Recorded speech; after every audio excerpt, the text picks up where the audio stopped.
situation within, when you start to become analytical in psychology and particularly how it applies to our people.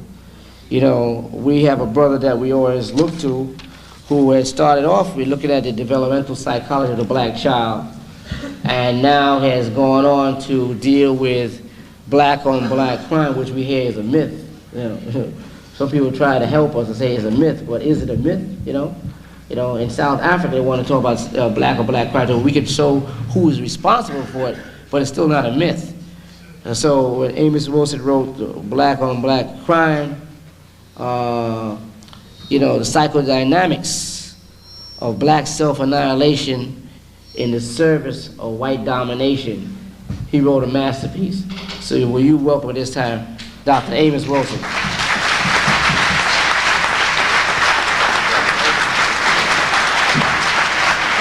Thank you. Thank you. Thank you very much. I appreciate your invitation, and it's a pleasure indeed to share the platform with such distinguished guests and to appear before you, this audience. It's been quite some time, and it's good to be back. Of course, there are times that I sort of have to take a break from the situation to sit and renew my thoughts and to sort of try to put on the written records some of the rationales that we may need to pursue our advancement as a people. I am currently involved in writing on the subject matter of the education of the black child, a rationale for an African-centered education. So if you don't see me too often, it's not because I've given up at all, it's because I'm just dedicating myself to this movement in a way that I think is in line with my talents. So I'm still with you. Now the evening, of course, is passing very rapidly, so I will not consume a great deal of your time, and I will just sort of run through the outline of the text of my speech that I had prepared here today, dealing with the black adolescence and black on black violence. And of course, I congratulate Brother Lambe for the title here, How White Society Promotes Violence Within the African Community. I often, in talking to students, try to get our students to understand the political game behind courses in the universities and in our schools that appear to be superficially non-political.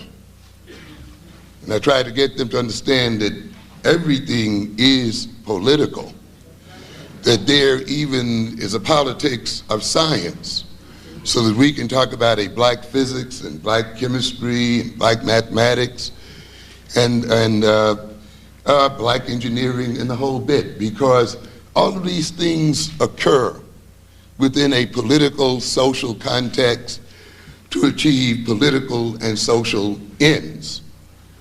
And when you are taught those courses, whether it's engineering or mathematics or what have you, without those courses being connected to a political context, then you are being politicized, and you're being politicized in a way to support the dominant system, and in this instance to support white domination.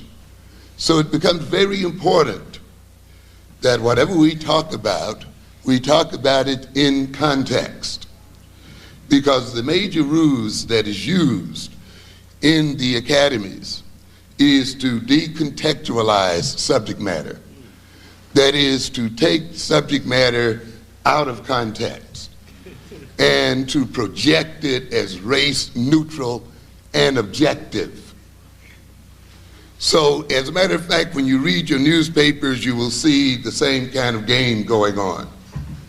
You will get discussions of black on black violence, the homicide among our young men, and you will get half explanations or half truths, such as these young men are killing each other because of the availability of guns. You know, somehow it's just the mere availability of guns that's causing black-on-black homicide, or just the selling of drugs, or other half explanations. We have to watch out for that, because often the other half is the most important one, the one that is left out. How are the guns distributed? Who manufactures them? Who sells them? And the whole bit.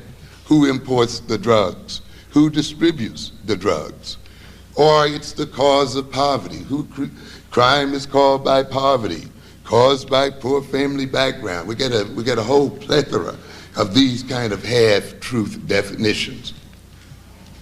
These guns are made available within a social political context. Drugs are made available within a social political context. Families are broken apart within a social political context. Poverty is created within a social political context.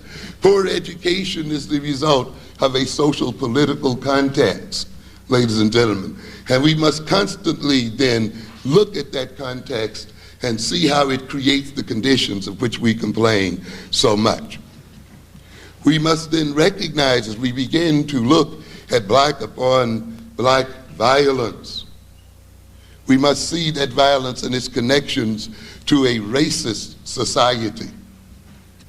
And we must come to understand what a racist society is about. We use that term so often without analyzing it very well.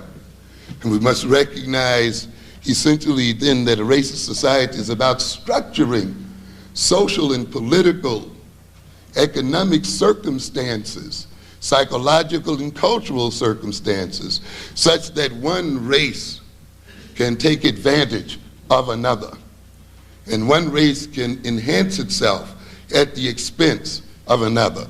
It has little to do with overt race hatred, or with negative racial attitudes, or with the projection of racial stereotypes, or as Brother Harris says, with whites not understanding the nature of their racism. That's not it. And when you define it in terms of attitude, you'll find yourself then solving the wrong problems. These people will stop expressing those negative attitudes, you see. They will smile more regularly at you. They will even marry you and go to bed with you, sleep with you. But you will note that the effects of racism, the effects of poverty, and all of these other things will continue. But not only do they continue, they increase. Ultimately, you must recognize that racism involves the power of one race to impose its will upon another. That ultimately then it is about power. And we have to face that fact. Whites engage in racism because they have the power to do so. And if we are to end white racism, then we must end white power.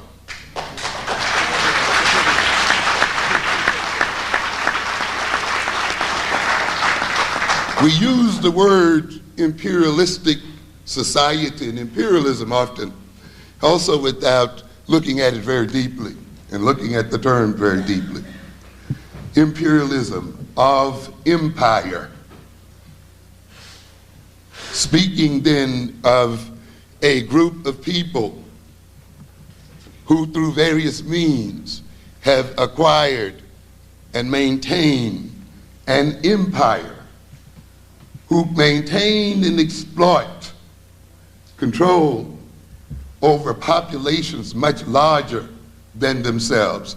We heard a reference here tonight about this population being 5%, the white population here of the world, and about the total European population being about 10%, yet in control of 80% of the world's economic resources and in control of the other 90% of the world's populations. You're talking about empire then, ladies and gentlemen.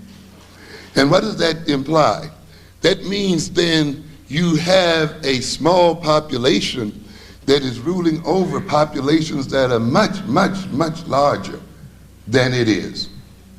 And of course, we don't have time to talk about the psychology of this, but I've often indicated that this can only be possible when that small population maintains the larger populations in a state of false consciousness and in a state of deception.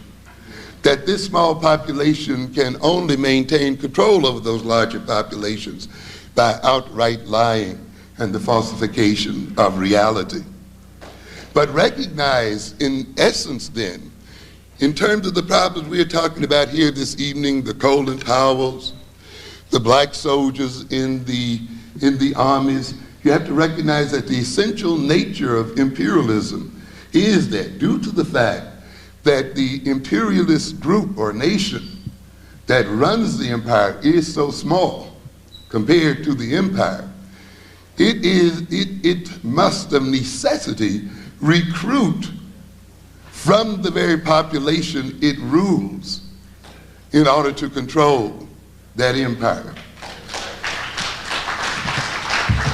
When you study the history of imperialism, particularly the history of imperialism as regards African people, which has been going on now for over 2,000 years, when you look at the history of imperialism and colonialism on the African continent, and you study Chancellor Williams' books, and you look at the history of imperialism in Africa, you cannot help but recognize that non-European imperialism and European imperialism has been aided by Africans who were recruited into the armies of the imperialistic masters and were used to practice black upon black violence against their African brothers in the name of their European masters. So then when I talk about black upon black violence in this book, or we talk about the young men and women in the U.S. Army today, recognize then that we are talking about nothing new, but something that is continuous with the very essence and nature of imperialism and racism. Recognize also that when we talk about black on black violence, we are talking about a violence that violence produced. That black upon black violence is reflective of white on black violence. And that ultimately it reflects the violence that this Eurocentric and European community has practiced upon black people and our reactions to that violence. When we then talk about a racist society, an imperialistic society, recognize then that we are talking about a crimogenic society. What do we mean by crimogenic society? Of course, racism is a crime against humanity and a crime against our race. Imperialism is a crime against our race as well. And therefore, when you have a racist society and an imperialistic society, you have a crimogenic society. What do we mean then by a crimogenic society? Of course, dealing with the word Genesis, we are talking about the idea of generating the beginning, as in the word Genesis, to begin, the source of, the point of creation of. So when we talk about this society as a crimogenic society, we are talking about this society then as the source of crimes, as the generator of criminality, as the creator of criminals, a society that is run by criminals, and a society then that ultimately criminalizes its population. and criminalizes the total system. I had a piece here, you know, there's some of you here who are middle class and you think you're nice. You think you're non-criminal. A criminal society criminalizes all of its constituents. I don't have time tonight to read to you the justification for that piece. Oh, there's some of you who've been in the church and you think you're good. Read in Black on Black Violence where I talk about your dumb goodness. A goodness that maintains sin and criminality. We don't have time to talk about it tonight. You're in the church, but you're guilty too.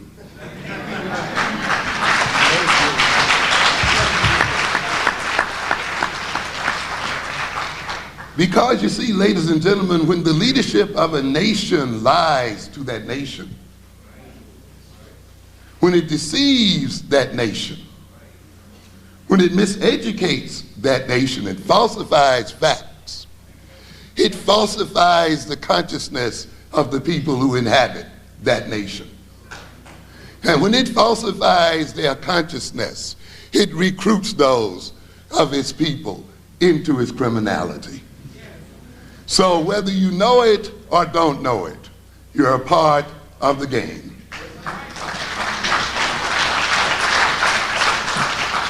Oh yes, we have to confront our responsibility for this criminal situation as well.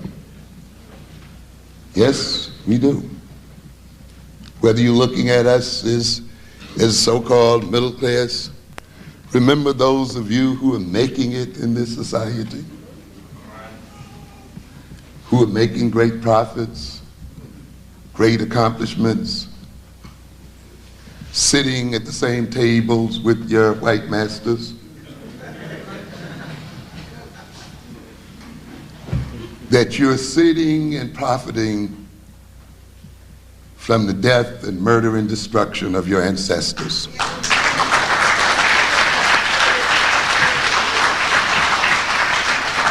That as you eat with your white masters, you are eating the flesh and spirits of your people. You can cover it up and lie to yourself and claim it's your individual striving that got you where you're going. That you are taking advantage of opportunities.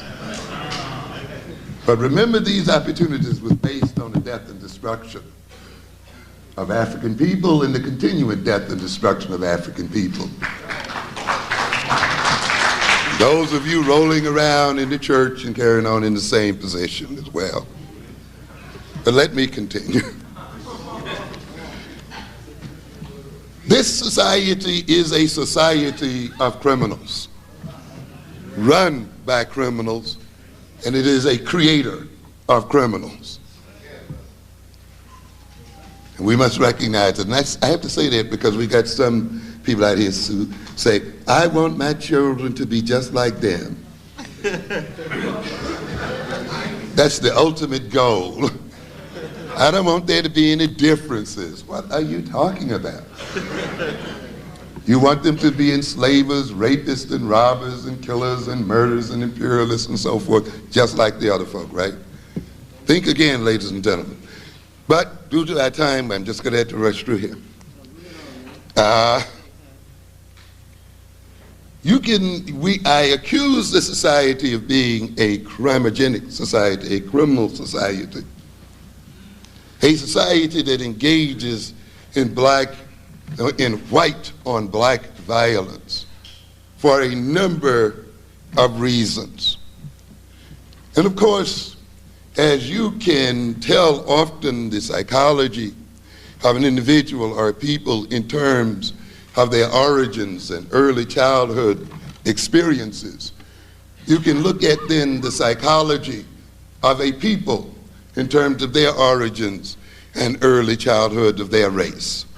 And when we look then at the origins of this society, we must immediately recognize that it is a society founded on criminal activities. Yes, and that is its inheritance today. It is still a part of it. A society that is a crimogenic society and a society that engages on black violence because it is founded on the murder and theft of Indian peoples and Indian lands. It is a crimogenic society, a criminal society, and a society that practices white on black violence because it is a society founded on the kidnapping of African people, the manslaughter of African people in the Mid-Passage, the extortion from African people of their labor, and the enslavement of African people. Therefore, the very nature and foundations of this society rest on two massive genocidal crimes, and this original crime is a part of its nature today. It is a crimogenic society because this group of people cannot face their own criminality. They must engage in the psychology of denial and repression and distortion. And this denial and distortion and repression must suffuse throughout the total society, throughout its total institutions, throughout its total values, and therefore ultimately it must pervert its total population. It is a criminal society and a white on black violent society because it engages in the crime of breach of contract. It has breached the contract of its constitution. It breached the contracts it made with African people during the Reconstructions. It breached its contracts of the 14th, 15th, and other amendments. It breached its contracts in reversing its rulings in the 1860s, 1870s, 1980s, and 1990s. It breached its contract in terms of sharecropping, the peonage of our people, going back on the 40 acres and a mule, and all the rest of the things. It is a criminal society because it constantly engages in assault and battery against its black populations. It engaged in historical lynching, and behind the walls, as my brother mentioned here, of prisons, it still now engages in legal lynchings of African people. It engaged in clan terrorism, which it still engaged in today. It engages in race riots where it destroys the African people. It engages in police riots, and it engages in police brutality where over 300 or more of our young men and women have been destroyed in the city of New York alone. It is a criminal society, and it is a crimogenic society, and a society that engages in white on black violence because it is indicted on the charges of official malfeasance when it revokes its mandate in terms of giving justice to its people and makes its justice system an instrument of injustice, when its so-called rehabilitative system is a school for criminality. It engages in official malfeasance when it rigs its juries, when it legally lynches the ones it so woefully sentences. It engages in official malfeasance when it engages in gerrymandering of black districts, when it betrays the mandates of black voters, when it builds, as my brother mentioned here, prisons as industries so that the incarceration of black men becomes a profit-making industry and a means by which the ruling class makes war against the subordinate classes. It engages in criminal activity, and it is a criminal society when it engages in unfair labor practices, job discrimination, when at the end of the Reconstruction there were more black skilled workers than there were whites, and the whites unionized to keep the blacks from taking advantage of the opportunities that were available to them. It is indicted for labor racketeering when it runs black men away from its construction sites. When we go into a black community, where housing is supposedly being made and built for black residents, and we see few, if any, black men building those houses. And when those black men come to work on those sites, they are chased away by the police and the construction workers. And when they are chased away and made to stand on the corners, then they are accused of refusing to work and desiring not to work.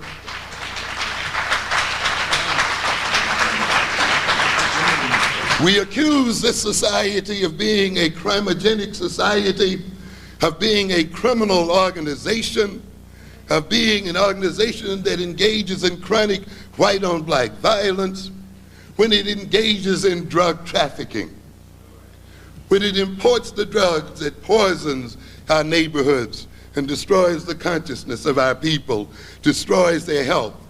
We see a crimogenic people from way back engaging in the selling of opium to the Chinese and in engaging in opium wars. We see this drug trafficking group of people engaging in alcohol addiction when they used it to destroy Indians, when they used it to destroy African chiefs who under the influence of the alcohol often signed away their peoples and their nations. We accuse it of drug addiction and drug trafficking when it traded guns for drugs to carry on its warfare in Central and South America. We accuse it of being a criminal nation, a criminal people, a criminal nation, a crimogenic society, when it engages in gun running across the world, when it sells the very weapons that will be used to destroy its own sons and daughters. We accuse it of criminality when it acts to maintain an evil military-industrial complex. We accuse it of being a criminal society when it sells its death wares across the world. How many of us recognize that we are dealing here with merchants of deaths?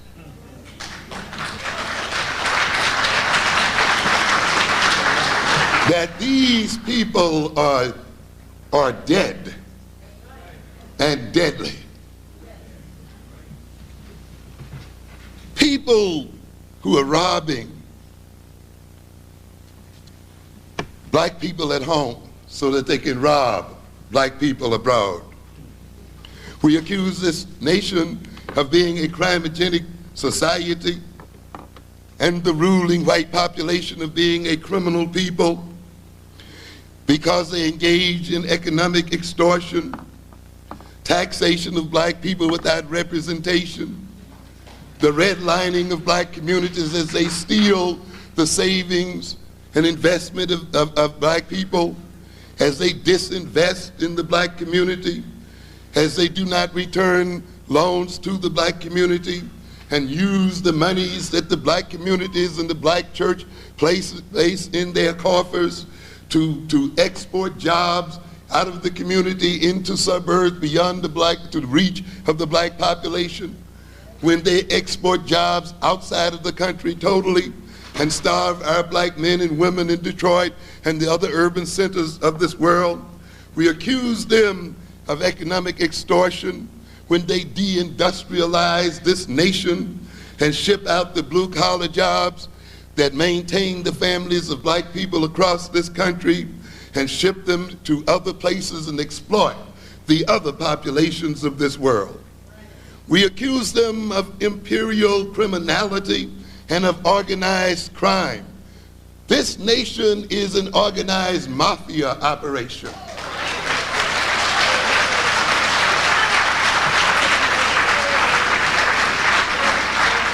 I have indicated to you that it is best when you look at the international situation that you will come away with a better understanding if you apply the concepts of mafia psychology to the international relations that are going on right now and that have been going on. We don't have time to talk about a chapter I do in here that I call quantifying the myth. You know, the myth of making black people appear to be more criminal than white people. A myth that is statistically supported by the number of black men and women arrested, by the number of black men and women incarcerated, by the number of black men and women under probation and parole. And of course now we are supposed to look at those statistics and compare them between black and white. And because we see more blacks arrested, more blacks in jail, more blacks in probation and parole, we are supposed to make the illogical assumption that blacks are more criminal than whites. I've told you time and time again, ladies and gentlemen, that in a society that's based on lies, as this one is, in a society that can only exist based on deception, that truth is reversed. That's in essence what a lie is. And therefore, when you look at the so-called statistics that seek to establish the criminality of black people, turn it around and turn them around, and you will recognize that the criminals are outside the prisons.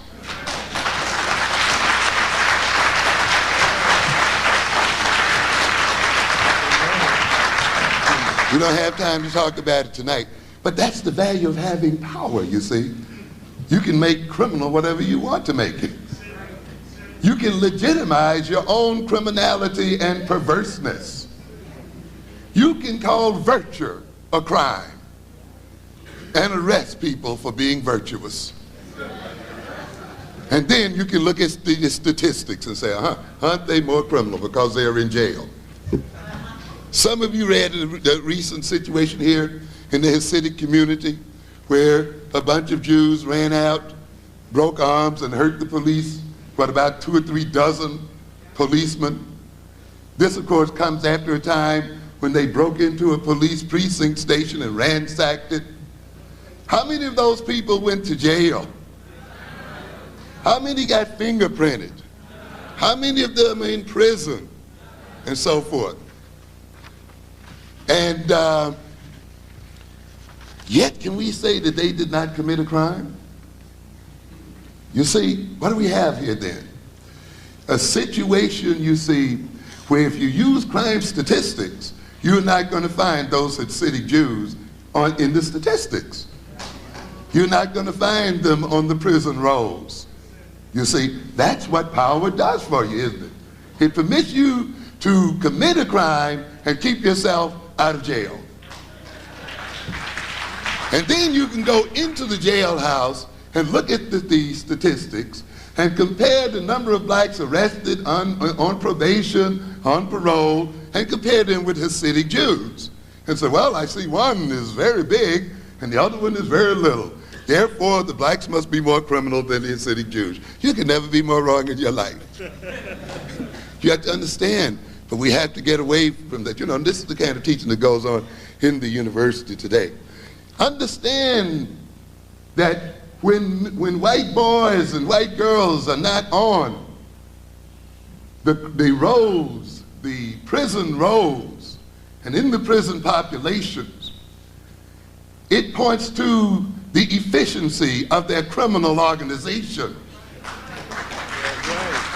How do we say that?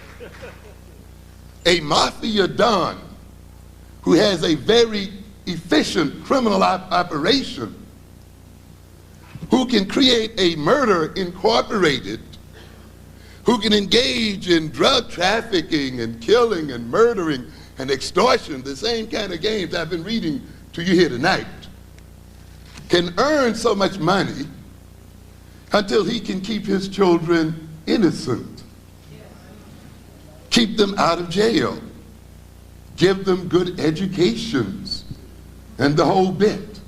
You understand what I'm getting at? In other words, those children's names do not appear on the crime blotters. They are not in the jails because their fathers are such good mafia operators. So even their innocence speaks to the efficient criminality of their fathers. And because then the white boys are not in jail with the black boys, do not make the assumption that means the white boys are less criminal or their fathers are less criminal. It means they just have a criminally efficient operation. We got to move on here. This country then is an imperialist criminal operation because it robs the people at home, and you see it as it robs the people abroad. It constricts the black males to fight its criminal wars. It maintains worldwide terror and extortion. It, of course, maintains the criminality in Namibia, South Africa, Angola, Panama, Grenada, Central South America, Zaire, and the whole bit. I accuse this nation of being a criminal nation because it engages in the health neglect of our people. This nation, as determined by its own task force, indicates that black and minority health, in the area of black and minority health, there are 60,000 more minority deaths per year based on an expectation of equal death rates for blacks and whites. As a matter of fact, melanin gives you an added lifespan. So what are we saying here? That this society, due to its neglect of the health of black people, accesses the lives of some 60,000 black people a year. This is murder. It engages in child neglect and child abuse, as it maintains the infant mortality rate of black children to more than twice that of white children, as it maintains a measles rate 16 times that of white children, as it maintains the poverty of our black children, increasing the poverty of black children at the rate of some 750,000 children a year. It engages in educational neglect, as it engages in the miseducation of our children, as it refuses to fund the Head Start and early childhood education programs, as it refuses to fund the education programs under Chapter 1. And I wish I had the time to read the statistics here of how our children are killed and our families are destroyed through educational neglect. This criminal society then sets up the psychology of black-on-black violence by creating a sense of powerlessness in our young people, by projecting negative stereotypes upon their mentality such that they seek to escape an African identity and alienate themselves from their African selves and internalize the values and perceptions projected by the dominant society, as their appetites are distorted so that they literally then eat themselves to death or desire things which will destroy them, as it frustrates them such that in their anger they turn against themselves, as it makes them displace their anger against their fellow victims. This society is a crimogenic society because it serves as the best model of criminality. The black-on-black criminal has learned from the best of teachers, the white-on-black criminal. It engages in criminality as it supplies weaponry to our children and alcohol and drugs. How does this relate then to our adolescents? Recognize that almost 50% of the young men who die between 15 and 24 die as a result of homicide, black-on-black homicide. This would be a major health problem if we were another ethnic group. Recognize that the cream of the African race is being destroyed before it has a chance to reach manhood. Homicide is the leading cause of death of black males between 15 and 24. Is it because, ladies and gentlemen, if you look at the demographic situations in this country, we are producing and outproducing white people in terms of children. Must understand that, at a rate of almost 3 or 4 to 1. The Hispanics are outproducing them about 5 or 6 to 1. That means the larger part of the up-and-coming population is going to be black and Latino. And these people have already written about the birth dearth. And so what do we have here then, ladies and gentlemen? The destruction of a race and the destruction of that group that would move us toward being a majority in this country. So this has a lot to do with adolescence, and adolescence, of course, is a major point in the development of an individual's life, because it is during adolescence that the self-concept is being developed, that the individual is undergoing an identity crisis, a gender identity crisis, that the individual is dealing with the issues of self-esteem, dealing with the issues of body image, which is the reason why you see them getting caught up in clothes and other adornments. It is the period of time when an individual looks for social affirmation and social acceptance and looks forward to social belongingness. It is a period of time when the emotions are labile and unstable, and therefore the individual is seeking to bring his emotional, sexual, and other drives under control. It is a period of time when the individual is wrestling with social acceptance, wrestling with alienation from the adult society, the society in general, and alienation from itself. It is the time when the person is engaged in intellectual development. It is a time when the individual is asking and trying to deal with moral questions and make vocational choices. It is a time of egocentrism, a time of status striving and being concerned with clothing and cars and other things. It is time when the person deals with invidious comparisons. That is, how do I make myself look good by making other people look bad? And therefore, when you look at this social system, it strikes our youngsters at their most vulnerable periods of their lives and seeks to transform them. Now you may say, some of you who are older, well, you know, we wrestled with the same thing. But keep this in mind, you see, that though these issues are issues that may have been a part of my generation and earlier generations, that these issues are taking place within a different social political context. They're taking place within a different socio-economic historical context. And it is these contexts that combine to determine whether these issues will develop into positive outcomes, negative outcomes, or conflicting and ambivalent outcomes.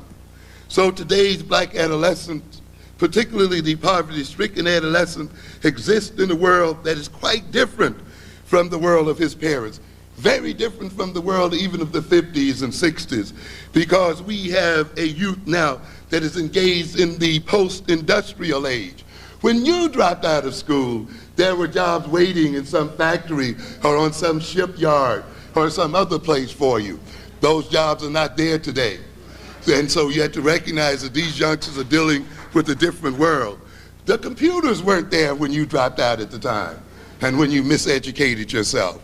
These are children who are engaged in an information age.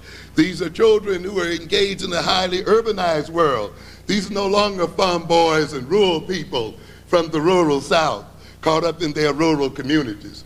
These are kids raised in the ghettos, in the projects, and in the poverty-stricken areas of the urban cities. These are children then that are raised in an information data processing world, a world of television and mass media, a mass media that recognizes that they have money or that they can get money. And now a world that instead of just selling to adults, makes teenagers its major marketing audience, and therefore creates desires and wishes, and plays the cruel hoax on our teenagers of provoking their desires through TV, through singers, through Ray Charles talking about Pepsi, to black religious music, and then does not provide them the means by which They are to get the thing by which their appetites have been provoked to desire. Recognize this then, ladies and gentlemen. Recognize that we are dealing in a time of rising expectations. You see, when we grew up, we knew that there were certain slots for us, and we didn't have to worry about the other ones. Now we live in a world of rising expectation. Be the best that you can be. Be all that you can be. And we see the result of that.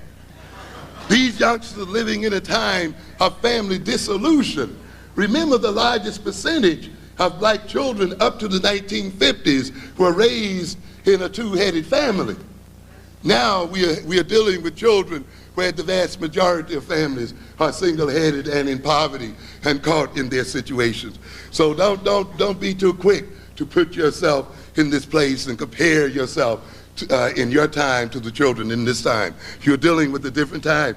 We're dealing in a time of conservative governments and a conservative world situation. We are dealing in a time of world and national demographic changes. These children are growing up in a time, as we said earlier, where there's an availability of weapons so that they may kill themselves, where the escapist drugs have moved beyond alcohol and twister wine and moved into devastating crack, and a type of drug now that didn't involve hustling 50 cents to get a bit of Thunderbird, but that now must involve constant hustling, robbery, and even death to get a whiff of crack. A type of drug situation and an escapist drug situation that creates a totally different social structure, a totally different attitudinal structure, such then that the black community is held in terror and families are being destroyed and robbed by their own sons and daughters. Recommendations, we have to go quickly here, but I'm going to get it in.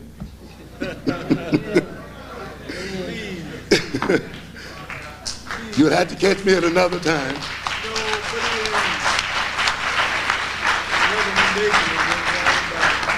Yet, and we had to, but I've got to mention the recommendations at least, because we have to move beyond analysis.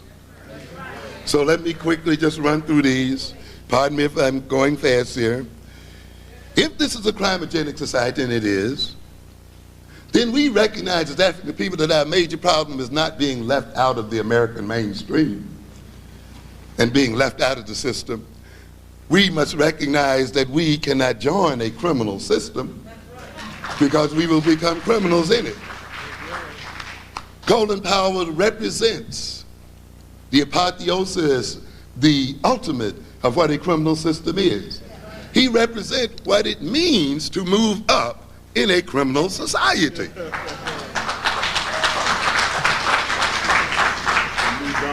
In moving into that system and becoming integrated in it and assimilated with it, he must now become allied with this criminality.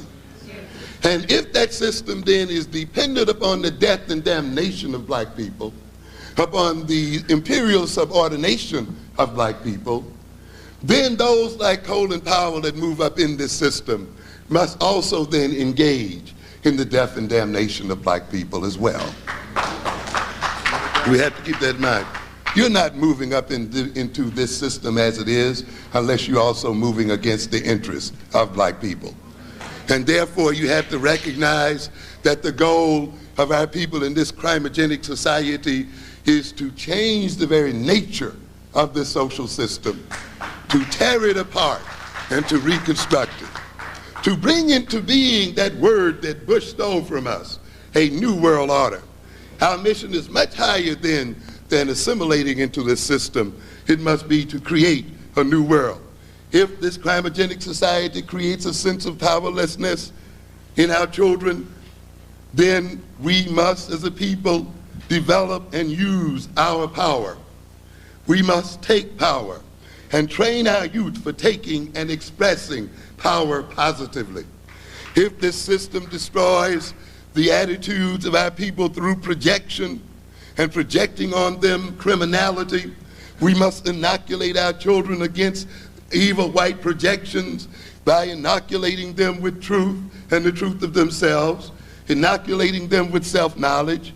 We must inoculate them against projection and the internalization of negative attitudes by getting them into the knowledge and the psychology and the ways of their white enemies, and getting them to have an efficient perception of reality and remove their deceptions.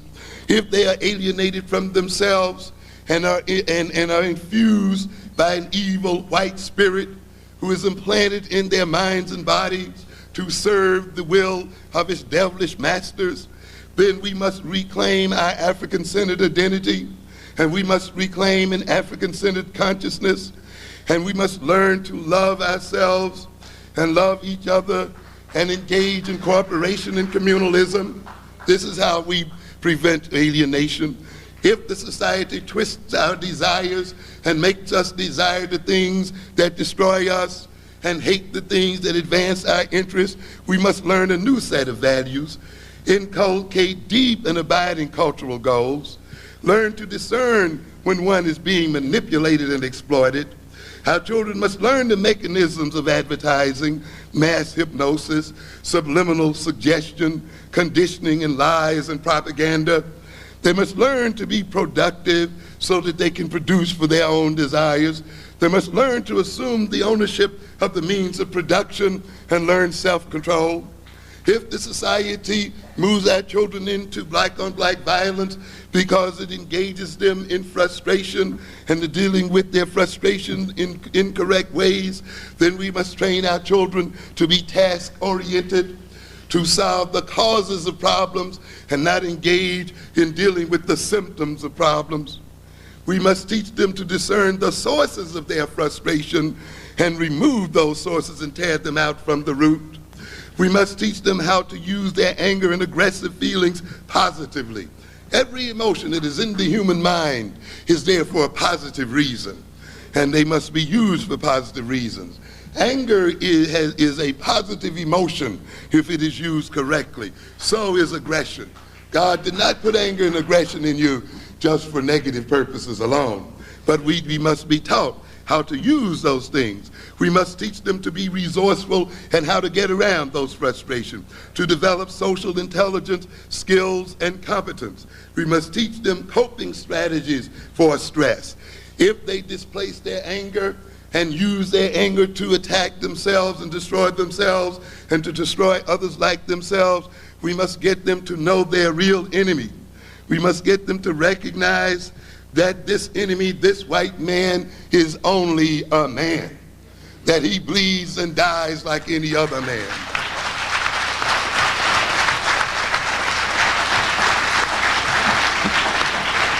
We must read to him the history of our African fathers as they cut down and mowed down the white man, and how they were only betrayed by their own cupidity. We must have them understand that. Let them read the story of the Egyptians as they cut, the Ethiopians as they cut down the Italian armies, and read the stories of the other Africans as they cut down the white armies. Bush thinks he's gotten away with this little game, but it's not over. It's not over. By the very fact that he engaged in this war, we now know what his game plan is.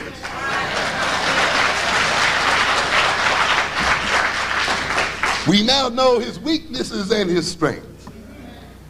As a matter of fact, ladies and gentlemen, his strength is his weakness. Understand? And we're going to teach our children how to tear up the soft underbelly of this dragon and this monster called white America. I was down at Tuskegee last weekend, and I saw the Chappie James Aerospace Center. Interesting. But one thing we've learned about this war here is that once we get an Air Force, we're ready. And so we're going to set him up. The only thing that got this man across was he was not resisted in the air. And we will meet him in the air and on the ground.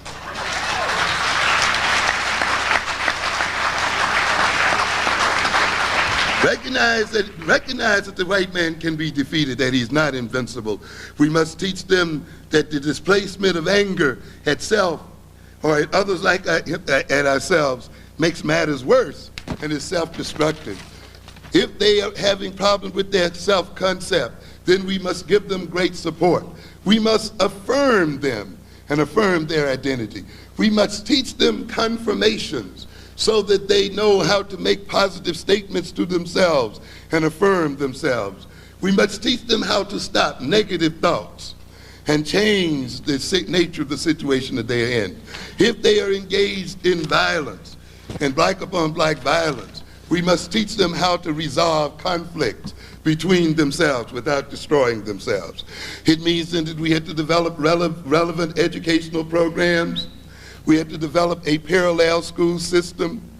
We have to make this government, by hook or crook, fund the health care systems of the local and state localities of our people. We must emphasize prevention in the black community, change the lifestyles of our people who are literally eating themselves to death, or whose lifestyles are literally destroying their health.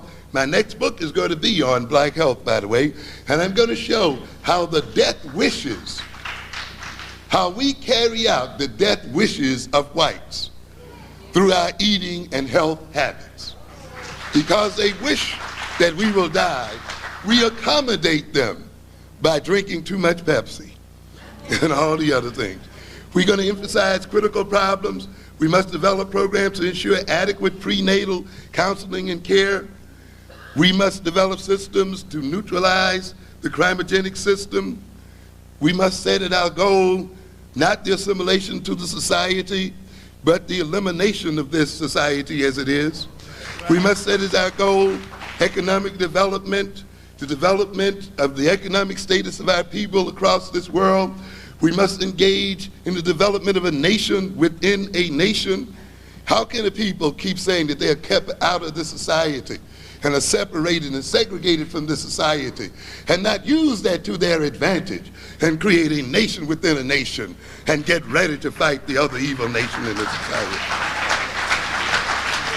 We must engage our people in consumer education, withdraw from those entities and those industrial systems and so forth that are a part and parcel of the destruction of the black community and the communities of Africans. We have to stop buying those Nike sneakers and Reebok sneakers that sell 70% of their wares to black people while they refuse to even franchise black stores to sell those sneakers. We must stop buying Ford Motor Company cars when they take out those car factories from Detroit and import them into Polish and other neighborhoods. And after we get through with Ford, we stop buying GM. And after we get through with GM, we stop buying Toyota and the rest. We will not subsidize the destruction of our people. We must develop an African-centered, full African-centered educational program. We must educate our males. It is very important that we pull these males aside and train them for manhood, train them for husbandhood and fatherhood, and train them for the military so that they undertake the overthrow of the system. We must engage our young people in political education so that they will learn how to engage in the political overthrow of their enemies and organize themselves politically.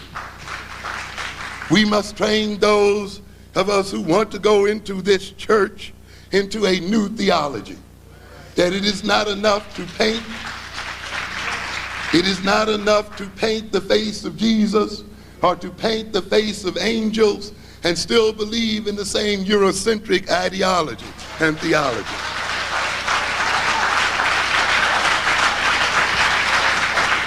We must go into these prisons and take our men from these prisons.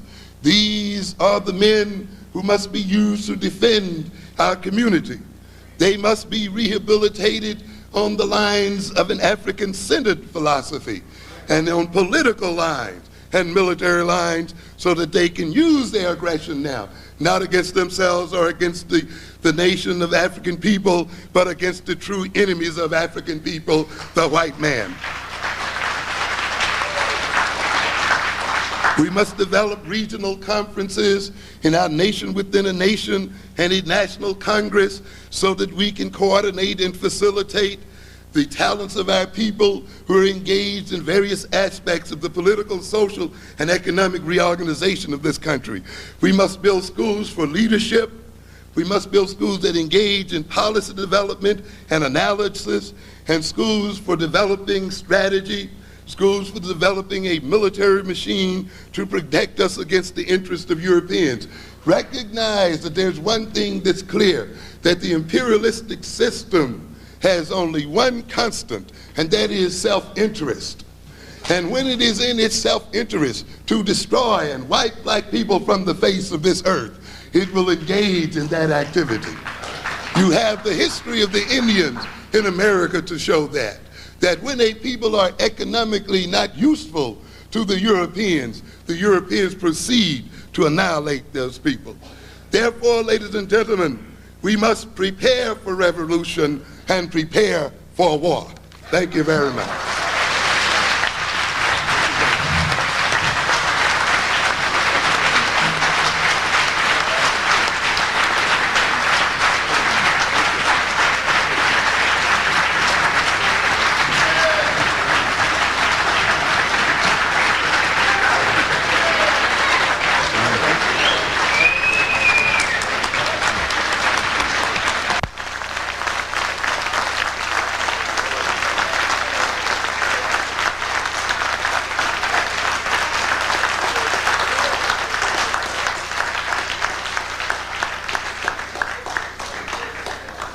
Wilson. And we're going to entertain questions. Excuse me a second. Hold a second, please. We have your attention. Two things. One, I want to forewarn you of the program next Friday. It'll be George Bush's New World Order, neo-fascism, old-fashioned white racism, and Western imperialism recolonization. It will deal with also a comparative analysis of certain leaders in the world and Adolf Hitler, to answer a question put forward before by last year sometime by Brother Egbert Hall, of who Hitler is, or who is the new Hitler. So we're going to deal with that next week. One of the speakers who will be invited is Lenny Brenner to discuss Yitzhak Shamir, the leader of Israel, and his past relationships with Nazism and fascism. And the other speakers are still being organized, so that's next week. Okay, what we want to do is have questions for those people who have questions. The microphone to use is right over there.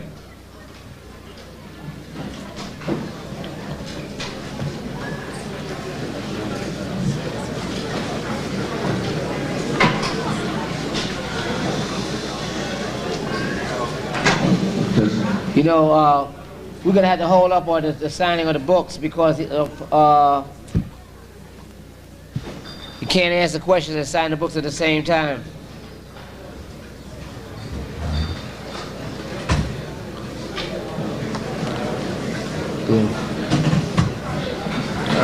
You ready? Yeah, becoming correction officers and how it changes their attitude.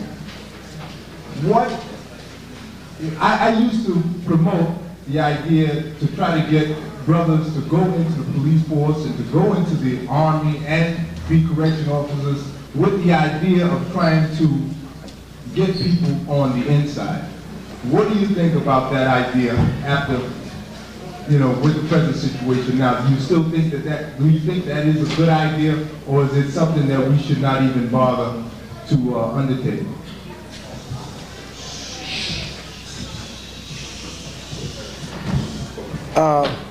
It's a good question. It's just that I think that between the brother and myself, not to be disrespectful, but I think it was definitely adequately answered. I think the question was answered in that to become a part of this system is to become a part of a criminal enterprise. Okay? From my personal experience, it's as I said, the house Negro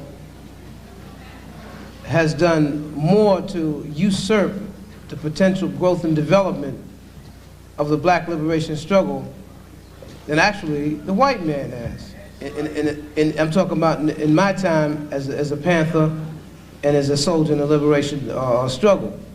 Because white folks didn't know what 8 points of attention was, not until the house nigga went and told them. You see? And these house Negro guards are put in these plantations for the express written purpose of being able to interpret certain idiosyncrasies along Afrocentric lines that the white man, even today, is incapable of interpreting within the context of perhaps insurrection, etc. Okay, just to show you how confident these crackers are. I was sitting over there, I was talking with Alombe, right? And I was telling him that according to military science, black people and prisoners in particular, because in this country, this government has the right to kill prisoners if this country is going to be, it looks like it's going to be overthrown, okay? So they have the right to kill prisoners because we might have some hostility toward this government that gave us injustice, etc., and put us on those plantations, okay?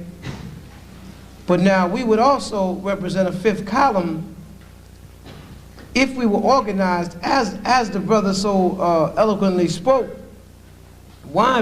Just to show you how these crackers feel, they weren't worried about us doing anything, because they sent a whole contingent to the Persian Gulf, and they weren't worried about a national insurrection, because they know we ain't gonna do nothing. They know we ain't gonna do nothing but jump up and down, talk crazy, march, and threaten white folks. You see? And that's the game of this whole thing, man. See, because, you know, I promised my oldest daughter, she's 28, I said, you know, I'm not gonna do no more talking.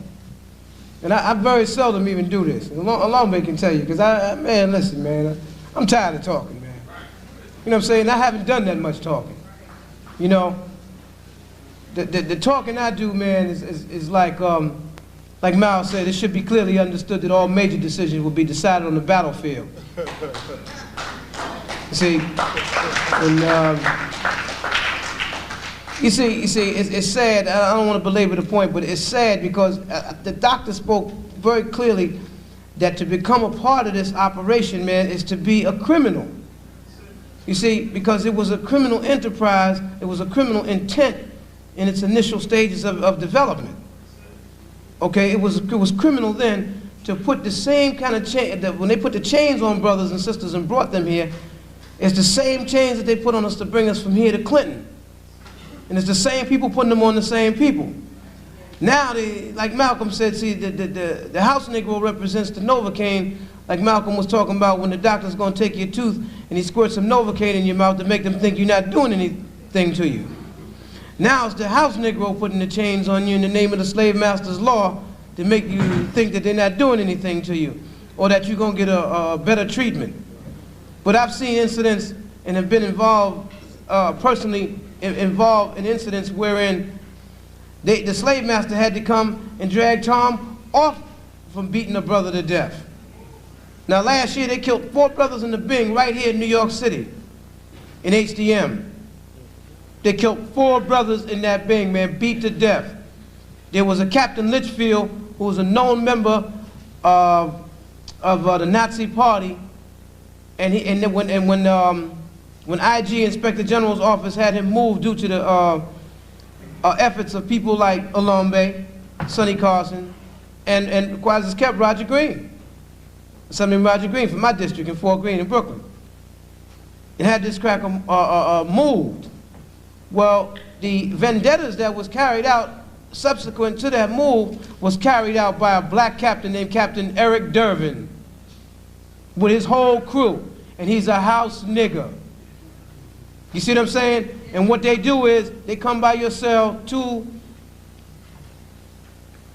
well, it depends. Sometimes they'll come by like soon as see, like you get 1 hour recreation every day. When you come in from the yard, they let each brother out one at a time to take a shower. What they usually do is wait till you get in the shower, and they roll on you, and I'm talking about beat you down. You see, so the house nigga, he loved the master more than the master loves himself. If the master gets sick, he say, "What's the matter, boss? We sick." If the master's house gets on fire, he try to put it out with his hand. I'm the field nigga. I pray that the master die, and I've made sure that the master died on past occasions. You see what I'm saying? And I'm not afraid to do it again. Okay? Peace.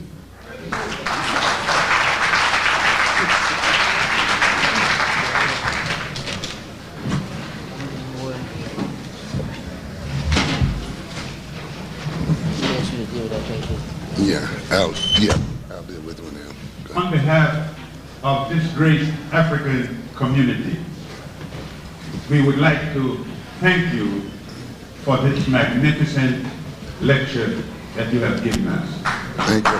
Thank you. Thank you for the opportunity. We have two short questions. Number one, when will you be returning? Number two, to those of us who are not cognizant of this new world order, kindly enlighten us as to how South Africa fits in with the new world order. Thank you. I will leave that third question to Brother Kalambe, whose specialty it is, and who's now in the process of developing a paper around the new world order, and we'll fit that in. I want to speak in part to the first part of the question as well, in terms of the situation of our people in the police department and the prison systems. And I just say, of course, we have to start, we have to start assuming authority in our own community and policing our own community, number one.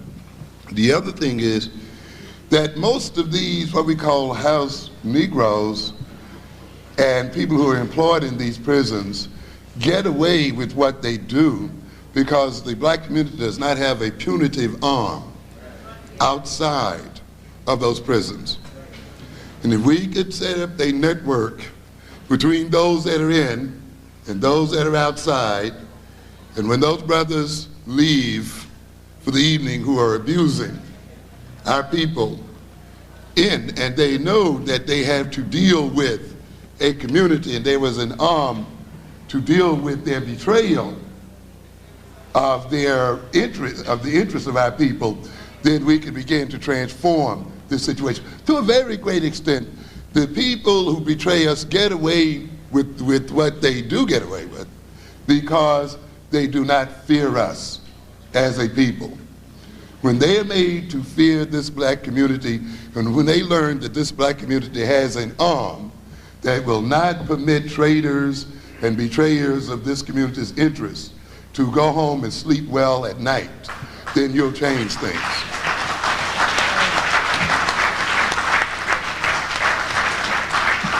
And this is, of course, where we'll have to do some subtle organizing and some other things that we can't talk about in public. But, and this is a part of the African manhood training, and a part of males organizing themselves in such a way so that they can control their own communities by various means. That is a part of being a man too, you know, of being able to cooperate with other men in the interest of the community itself and against its enemies. I will be back, of course, as soon as, you know, we get an invitation and so forth, and you will be seeing me more frequently. As I said earlier, there are times I have to take off to do the writing and the work, because it's necessary that we do write and that we do spread the written word because often you can't cover the detail in lectures and speeches and so forth that you can in books, and people often need the books so they can go back and forth and use them, so that we can set up consultation systems so that we can actually engage in the training of our people for positions. So I've chosen, in a sense, my own orientation then as one that would pretty much engage in writing, and a little later on, of course, engage in the founding of organizations, as I have founded one already, and in the development of consultation services to train trainers. So at the end of a decade, we will have people in control of the leadership and in other places in this country that think along our lines and can move our people toward their betterment. Thank you.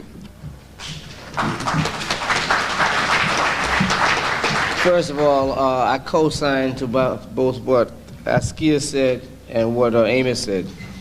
I agree with him wholeheartedly. We've said it a long time ago. The reason why we catch all this hell is because people can do this and do it with impunity. But until you have some kind of punitive unit that can make sure that before somebody actually does wrong to our people, they have to seriously consider what the repercussions is going to be. Jerry Rawlings in Ghana was asked one time, since when he was out of power, he was still criticizing the civilian government, which was making threats against him. And they asked him, well, aren't you afraid because you're speaking out so much that these people might actually hurt you? He said, no, because I know that if I don't eat breakfast, they won't eat lunch. You know? In other words, it has to be that immediate response. If you don't eat breakfast, if you miss breakfast, they won't make lunch. And when you have a situation like that, people will have to realize what they're doing. To get the point, if you've ever seen the Battle of Algiers, you will see how the whole thing operated. Before the FLNN was able to organize the people in the Kasbah, which was similar to our Bedford-Stuyvesant or our Harlem, the gangster element could actually control the whole community, because they could do whatever they want to do without anybody trying to stop them for poisoning the community. The community in turn also feared the French, because the French was the authority figures who could punish the Algerians if they tried to do any kind of reasonable dissent that they thought was threatening to their interests. But when the FLN started to first move on the gangsters to clean out that element, so that there will only be one authority within the Kasbah that would represent the people, not the duality of the gangsters and the revolutionaries, wiped out the gangsters, and then they could respond to the French. The people who were in the community then, who had